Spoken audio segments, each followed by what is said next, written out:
சொர்க்கத்து பொக்கிஷங்களில் ஒரு பொக்கிஷத்தை உங்களுக்கு நான் அறிவிக்கவா? லா ஹவ்ல வலா குவத்த இல்லா பில்லா, லா ஹவ்ல வலா குவத்த இல்லா பில்லா என்று நீங்கள் சொன்னால் சொர்க்கத்தினுடைய ஒரு பொக்கிஷத்தையே அல்லாஹ் உங்களுக்கு வழங்கிவிட்டான். நமக்கு சாதாரணமான வார்த்தையாக இருக்கிறது, ஆனால் அல்லாஹ் ரப்புல் ஆலமீன் நமக்கு தருகிற பரிசு பிரம்மாண்டமான பரிசு, எண்ணிலடங்க முடியாத பரிசு. எந்த நேரம் அல்லாஹ்வுடைய ரஹ்மத், அல்லாஹ்வுடைய பர்க்கத்திற்குரிய மனிதர்களாகவே நாம் மாறி இந்த உலகத்திலே வாழுவோம். அல்லாஹ்வுடைய கண்காணிப்பு, அல்லாஹ்வுடைய அருள், அல்லாஹ்வுடைய கிருபை நம் மீது இருந்து கொண்டே இருக்கும் என்பா அந்த சொல்களே.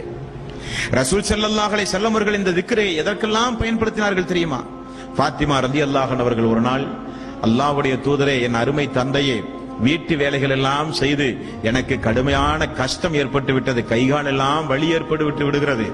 போரின் மூலம் கிடைத்த நிறைய அடிமைகள் நமக்கு உண்டு யா ரசூலல்லாஹ். அல்ல என்னுடைய தந்தையே, ஏதாவது ஒரு அடிமையை வீட்டு வேலைக்கு தந்து நீங்கள் உதவலாமே. அலி ரலியல்லாஹு அன்ஹு அவர்களும் ஃபாத்திமா ரலியல்லாஹு அன்ஹா அவர்களும் ரசூல் ஸல்லல்லாஹு அலைஹி வஸல்லம் இடத்திலே வந்து முறையிட்டார்கள். தாய்மார்கள் நினைவு கூற வேண்டிய சம்பவம். வீட்டிலே வேலைப்பளு அதிகமானால் எந்த பிரச்சனைக்கு யாரும் போக வேண்டிய அவசியமே இல்லை. அவர்கள் உள்ள தூய்மையுடையவர்களாக இருந்தால், அவர்கள் ஏகத்துவவாதிகளாக இருந்தால், அவர்கள் முழுக்க முழுக்க அல்லாஹ்வின் மீது தவக்குல் வைத்து நடக்கக்கூடிய தாய்மார்களாக இருந்தால், நபிகள் நாயகம் ஸல்லல்லாஹு அலைஹி வஸல்லம் அவர்கள் ஃபாத்திமா அவர்களுக்கு என்ன பதில் சொன்னார்கள் தெரியுமா? மகளே, அடிமையை உமக்கு தந்து நான் உபகாரம் செய்வதை காட்டிலும் உன்னுடைய மனதிற்கு திடகாத்திரமான ஒரு காரியத்தை கற்றுத்தரவா?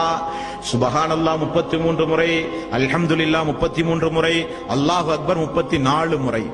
இப்படி நீங்கள் சொன்னால் உங்களுக்கு நான் அடிமையை நான் தந்து உதவுவதை காட்டிலும் சிறந்தது என்று நபிகள் நாயகம் ஸல்லல்லாஹு அலைஹி வஸல்லம் அவர்கள் சொன்னார்கள்.